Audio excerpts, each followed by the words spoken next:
Very good morning, dear aspirants. Welcome to Learning Radius. Welcome to Learning Radius Current Affairs 2021 International Discussion. In the last video, we discussed international issues, the 10 topics of international issues, and don't miss the videos of national and international. At the same time, work out the Learning Radius Premium Preliminary Question Papers. In today's discussion, we will be looking into 10 topics, that is India-UK relationship, France-European Union, US state sponsor of terrorist list, India-Australia discussion, US allies welcome Israel-Sudan deal, International Labour Organization, Pakistan to remain on FATF grey list, India launches flash flood guidance service for South Asia, Sri Lankan Parliament passes 20th Amendment, and the Anti-Corruption Working Group. So once again, our topics of discussions are the Anti-Corruption Working Group, Sri Lankan Parliament passes 20th Amendment, India launches flash flood guidance service for South Asia, Pakistan to remain on FATF grey list, International Labour Organization, US allies welcome Israel-Sudan deal, India-Australia discussion, US state sponsor of terrorist list, France, European Union, UK and India. Now let's come to the first topic, that is UK and India. The United Kingdom has entered into a strategic partnership to develop India's fledgling international financial service center GIFT and agreed to set up a new fund of funds to be managed by the State Bank of India Group in order to route UK's future capital investment into India. So that's a very significant discussion. UPSC once asked what is fund of fund discussion is about. So here the United Kingdom has entered into a strategic partnership to develop India's fledgling international financial services center GIFT and agreed to set up a new fund of funds to be managed by the State Bank of India Group in order to route UK's future capital investment into India. India and UK also signed off on a new infrastructure finance and policy partnership to help India execute its national infrastructure pipeline that envisages investment of worth $1.4 trillion or $1.4 trillion at the 10th Economic and Financial Dialogue. So that's also a serious development as far as India is concerned. That is, India and UK also signed off a new infrastructure finance and policy partnership to help India execute its national infrastructure pipeline that envisages investment worth $1.4 trillion at the 10th Economic and Financial Dialogue. Bilateral trade between India and UK stood at £24 billion in 2019, and India is now the second largest project investment source for the UK. So India and UK relationship for the last 1 year as it is very significant. And in the newspaper you can see UK to partner for developing GIFT City funding infra pipeline. October 2020, fund of funds to manage British government's future development capital investments. This was the discussion. The United Kingdom has entered into a strategic partnership to develop India's fledgling international financial service center GIFT and agreed to set up a new fund of funds to be managed by the State Bank of India Group in order to route UK's future capital investment into India. So this was a major heading in Hindu newspaper in October 2020, that is UK to partner for developing GIFT funding infra pipeline. And India and UK also signed off a new infrastructure finance and policy partnership to help India execute its national infrastructure pipeline that envisages investment worth $1.4 trillion at the 10th Economic and Financial Dialogue between two countries, steered by UK Chancellor Rishi Sunak and Finance Minister Nirmala Sitharaman on Wednesday. This was the second heading of that particular news. So India-UK relationship, at the same time, what is the fundamental behind Economic and Financial Dialogue EFD, at the same time what is fund of funds is about, and the details of UK-India relationship related to GIFT and all should be very clear in your mind. Now let's come to the next discussion, that is France-EU. France encouraged European Union allies to adopt measures against Turkey on Tuesday after Turkish President Recep Tayyip Erdogan questioned French President Emmanuel Macron's mental health and called for a boycott of French goods. This was the news came in newspaper, that's why it's mentioned as Tuesday. So France encouraged European Union allies to adopt measures against Turkey After Turkish President Recep Tayyip Erdogan questioned French President Emmanuel Macron's mental health and called for a boycott of French goods. Earlier the same day, the European Union Commission warned that Turkish membership of the bloc is further away than ever in light of Erdogan's remarks. So this was the discussion. So European Union is in discussion, at the same time France is in discussion. So we should have more clarity regarding the constitution of European Union, at the same time the fundamentals of European Union, because there's a clash between European Union and Turkey. At the same time the clash is basically between France and Turkey. Now let's come to the newspaper discussion. France urges European Union to adopt measures against Turkey at next summit.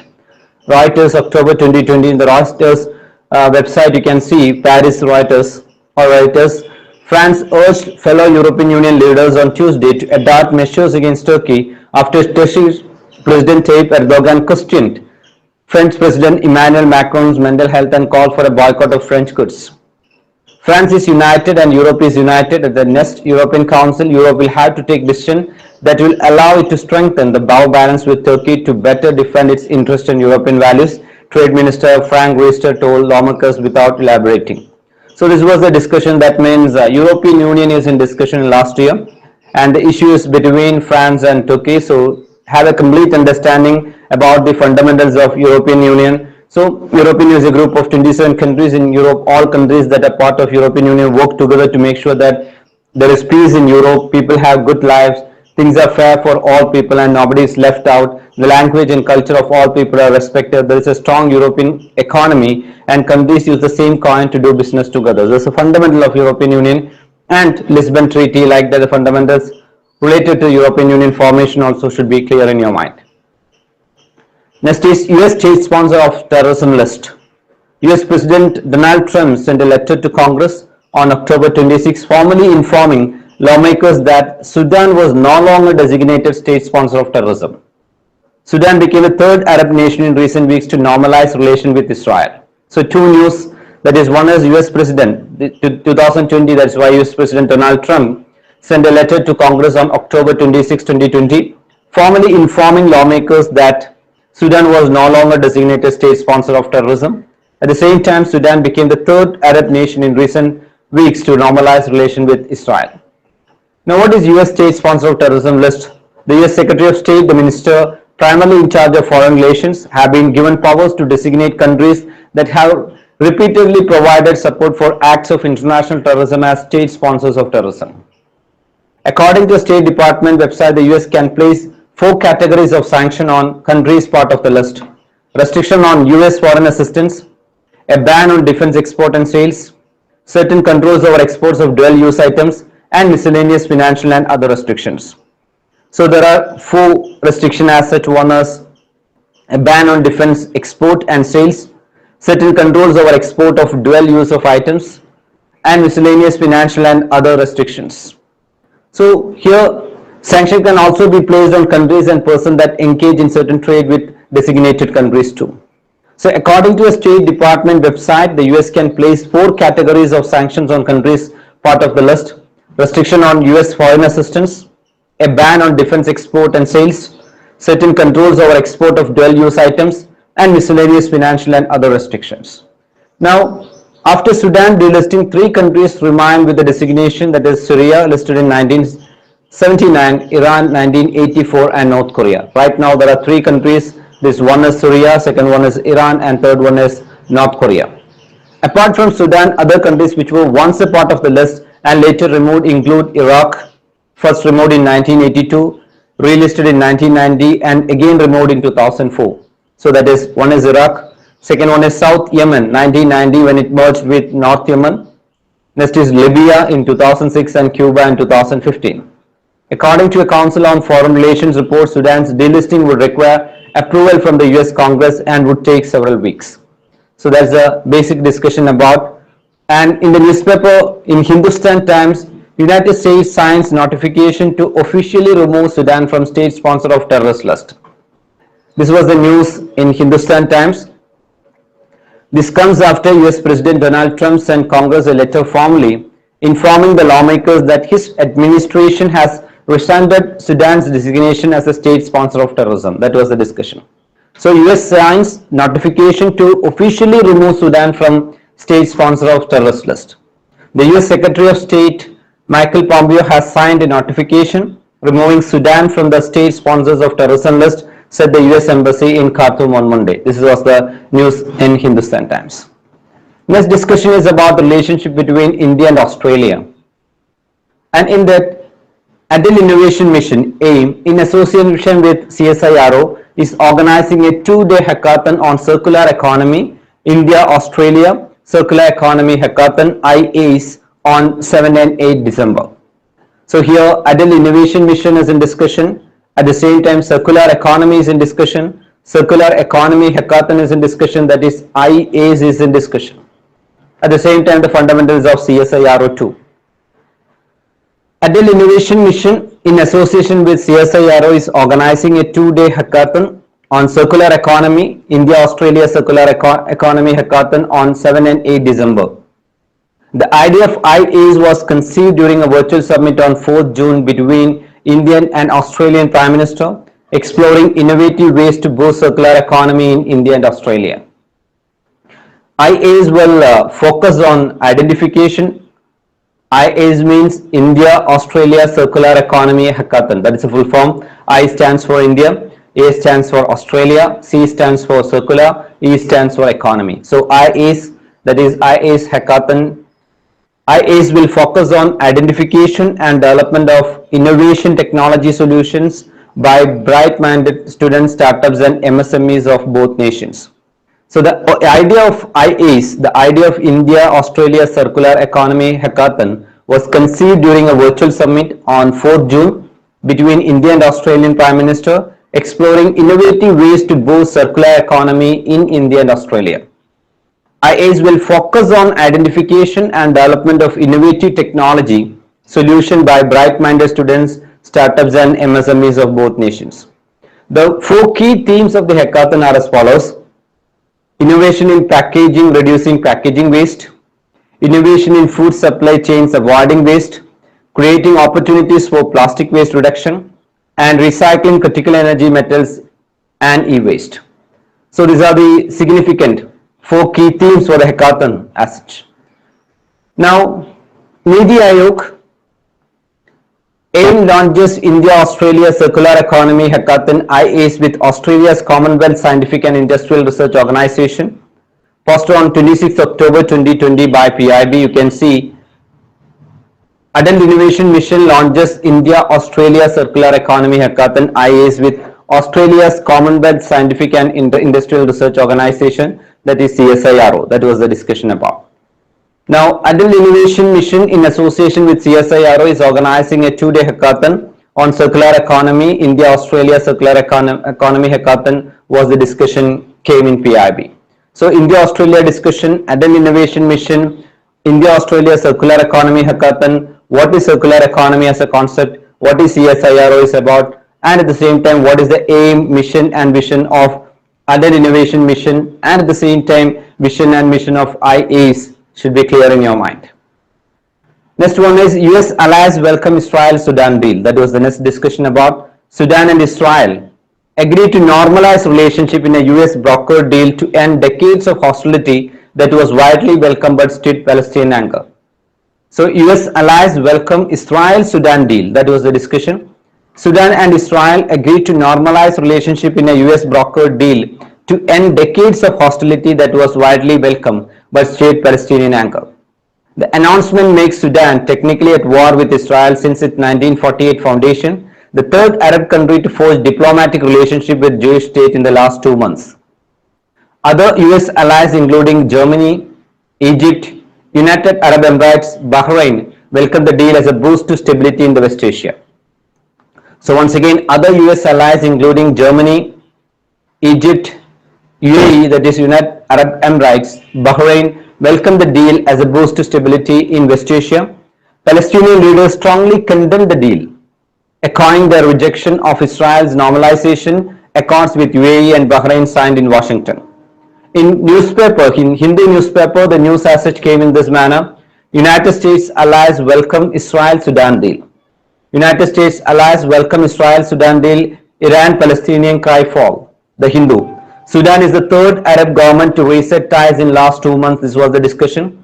Sudan and Israel agreed on Friday to normalize relations in a US brokered deal to end decades of hostility that was widely welcomed but stirred Palestinian anger.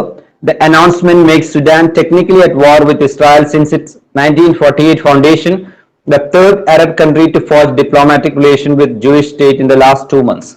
So all these international discussions which I mentioned right now should be very clear in your mind, and all the countries are very significant too.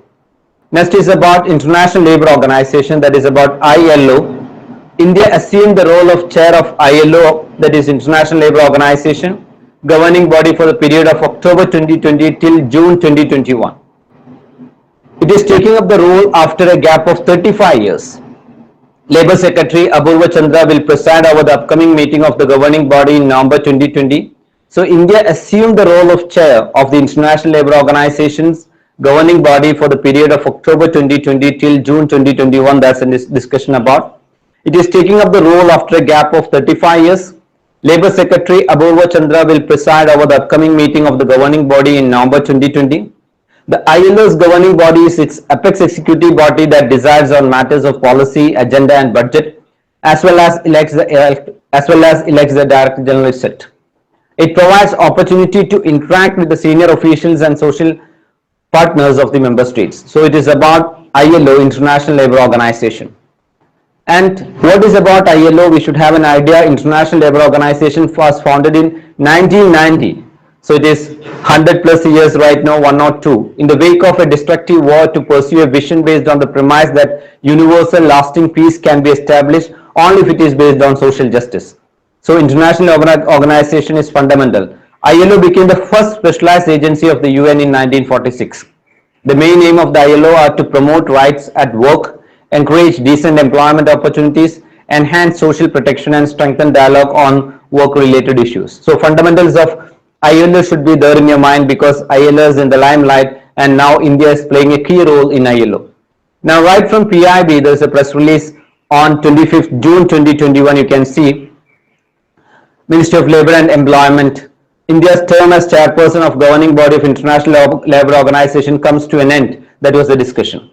So I told right from October to June 2021, and in PIB you can see Ministry of Labour and Employment. India's term as chairperson of governing body of International Labour Organization comes to an end. That is just 1 month back on 25th June 2021, the news as it came. So Sri Apurva Chandra Secretary completed his tenure as chairman of governing body of International Labour Organization today after holding the post for the period October 2020 June 2021. He had handed over the responsibility of the chair to Ambassador Anna Jadfeld, permanent representative of Sweden to the United Nations office in Geneva. This was the discussion related to ILO, and you can see a beautiful picture in the website of India, that is in the PIB, International Labour Organization. You can see this particular picture in our website, in PIB website. 342nd session of the ILO governing body, Ambassador Anna Jadfeld, Sweden, new elected chairperson of the governing body left, and Mr. Apurva Chandra, former chairperson of the governing body right. 342nd session of the ILO governing body, 25 June 2021, photo copyright Marcel Crozet ILO. You can see this particular photograph in PIB as such.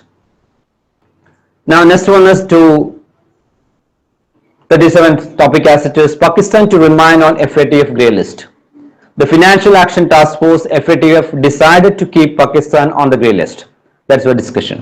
The Financial Action Task Force FATF decided to keep Pakistan on the grey list till the next review of its compliance to the recommendation in February 2021. Pakistan has made progress across all action plan items and has now largely addressed 21 of 27 action items.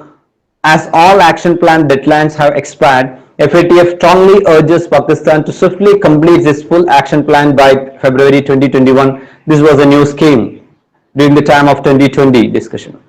So the points on which Pakistan failed to deliver included lack of action against organizations linked to terror groups banned by the UN Secretary Council, at the same time delay in prosecution of banned individuals and entities like Lashkar-e-Taiba Chief Hafiz Zaid and LET Operation Chief Zakir Rahman Lakwi, as well as Jaish-e-Mohammed Chief Masood Azhar. So this was the significant points on which Pakistan failed to deliver included. Now, what is FATF and what is FATF grey list? That fundamental should be there in your mind. UPSC can frame questions related to FATF and questions related to the fundamentals of FATF. Now, this was the news in Hindu newspaper. FATF keeps Pakistan on grey list till next review in February 2021. The Hindu, October 2020, Pakistan failed to deliver on action against organization linked to terror groups banned by UN Security Council, and delays in prosecution of banned individuals and entities like Lashkar-e-Taiba Chief Hafiz Zaid and LAT Operations Chief Zakir Rahman Lakwi, as well as Jaish-e-Mohammed Chief Masood Azhar. The Financial Action Task Force on Friday decided to keep Pakistan on the grey list till the next review of its compliance to the recommendation in February next year. So from UPSC point of view, UPSC can get into what is FATF and what is the objective of FATF and what is grey list means and what is the basic fundamentals of FATF you should have in your mind. Next discussion is India launches flash flood guidance service for South Asia. India has launched first of its kind flash flood guidance service for India and other South Asian countries, Bangladesh, Bhutan, Nepal and Sri Lanka, to issue impact-based forecasting at watershed and also city level of floods which are very sudden and of short duration. So India launches the flash flood guidance service for South Asia, that is the discussion. And flash flood are highly localized events of short duration with a very high peak and usually have less than 6 hours between the occurrence of the rainfall and peak flood. So that is the discussion about. It is a robust system designed to provide the necessary predict in real time to support the development of warning of flash flood about 6 to 12 hours in advance at the watershed level with resolution of 4 km into 4 km for the flash flood prone South Asian countries West India, Nepal, Bhutan, Bangladesh and Sri Lanka.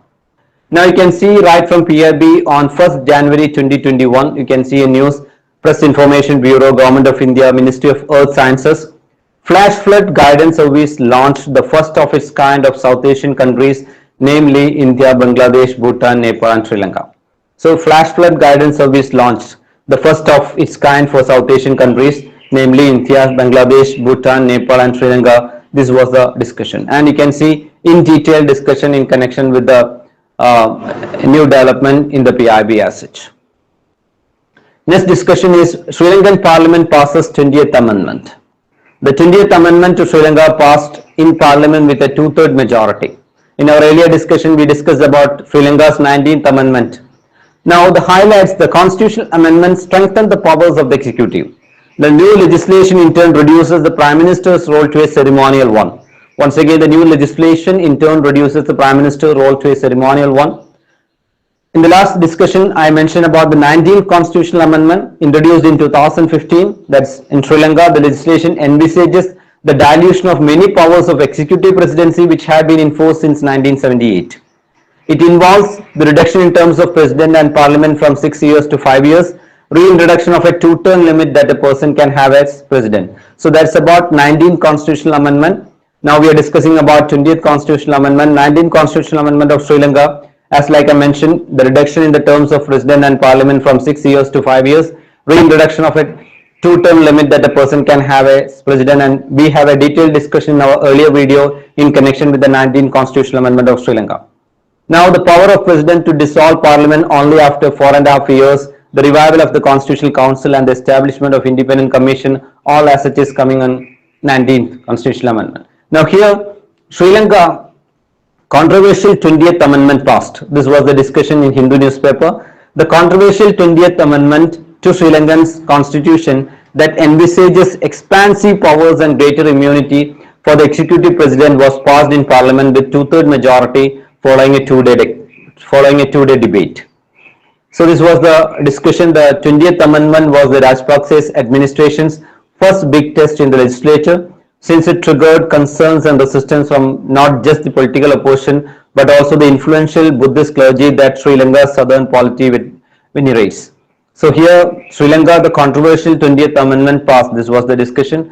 The controversial 20th Amendment to Sri Lanka's constitution that envisages expansive powers and greater immunity for the executive president was passed in parliament with 2/3 majority following a two-day debate. And the last topic of discussion is anti-corruption working group. Union Minister Dr. Jitendra Singh addresses the first ever ministerial meeting of G20 Anti-Corruption Working Group virtually. ACWG, that is Anti-Corruption Working Group, the G20 Anti-Corruption Working Group was set up in June 2010 as the Toronto Summit. Its primary goal is to prepare comprehensive recommendation for consideration by leaders on how the G20 could continue to make practical and valuable contribution to international efforts in combat corruption. So it is about Anti-Corruption Working Group. Union Minister Dr. Jitendra Singh addresses the first ever ministerial meeting of G20 Anti-Corruption Working Group virtually. That's the discussion about. So what is Anti-Corruption Working Group? What is ACWG is about? At the same time, what is the first ever ministerial meeting of G20 Anti-Corruption Working Group discussed also should be there in your mind. Now, the ACWG has led the G20 anti-corruption efforts coordinating the collective and national action taken by its members. ACWG actively worked with the World Bank Group, OECD, INODC, IMF, FATF, as well as with the Business 20, B20 and the Civil Society C20. So, once again, ACWG actively working with the World Group, that is World Bank Group, the OECD, the UNODC, the IMF, the FATF, as well as with the Business 20 and Civil Society 20. The World Bank and the UNODC should be very clear. UPSC asked about UNODC, a big statement related question, 4 statements UPSC asked about UNODC in the earlier preliminary examination. UNODC and UNOTC as such. So the World Bank and UNODC are also involved in the ACWG through the active participation and contribution of Stolen Asset Recovery Initiative. Stolen Asset Recovery Initiative is what called STAR. So the World Bank and UNODC are also involved in the ACWG through the active participation and contribution of Stolen Asset Recovery Initiative to its work. So UPSC can ask a question, a STAR is in discussion, what is it about? Or Stolen Asset Recovery Initiative is in discussion, what is it about? Now, Ministry of Personnel, Public Grievance and Pension. Right from PIB on 22nd October 2020, you can see Union Minister Dr. Jitendra Singh addresses the first ever ministerial meeting of G20 Anti-Corruption Working Group. Dr. Jitendra Singh says India under Prime Minister Shri Narendra Modi is committed to the policy of zero tolerance against corruption and unaccounted money. So this was the press release right from PIB. So you should have an idea what is the first ministerial meeting of G20 Anti-Corruption Working Group is about and fundamentals of G20 Anti-Corruption Working Group. So India today reiterated its commitment for eradication of corruption under Prime Minister Shri Narendra Modi. Speaking at the first ever ministerial meeting of G20 Anti-Corruption Working Group, Union Minister of State Independent Charge Development of Northeastern Region, PMO Personal Public Grievance Pension, Atomic Energy and Space, Dr. Jitendra Singh said that India under Shri Modi is committed to the policy of zero tolerance against corruption and unaccounted money. In pursuance of this, he said a range of initiatives have been taken by the Modi government over the last 6 years. So this was the discussion about. Now what is STAR is about? I told about STAR, that is Stolen Asset Recovery Initiative. Now STAR plays an advisory role on asset recovery, anti-money laundering, counter-terrorism financing, transparency and beneficial ownership, and income and asset disclosures. So STAR plays an advisory role on asset recovery, anti-money laundering, counter-terrorism financing, transparency and beneficial ownership, and income and asset disclosures. In addition, STAR leads the World Bank Group delegations to the ACWG and coordinate the World Bank Group contributions and engagement. So what is STAR is about and what is the objective of STAR should be very clear under this particular heading. So as I mentioned, STAR plays an advisory role on asset recovery, anti-money laundering, counter-terrorism financing, transparency and beneficial ownership, and income and asset disclosures. In addition, STAR leads the World Bank Group delegation to the ACWG and coordinates the World Bank Group contribution and engagement. So that's all for now. That's all about the 10 topics. In the next video, we'll be covering the next 10 topics related to international issues. All topics are very, very important. At the same time, don't miss the earlier videos. The first series is on national issues and the second series is on international issues, and all the discussion is on current affairs of 2020 and 21, and the videos are placed with 10 topics in each and every video. You can see 10 topics of national, 10 topics of international. In the future videos, you can see 10 topics of environment, economy, and science and technology in that particular manner. So keep an eye on the current affairs. At the same time, work on learning Radius premium preliminary question papers and make an extra edge in your overall preparation. Have a great time. See you in the next video. Thank you.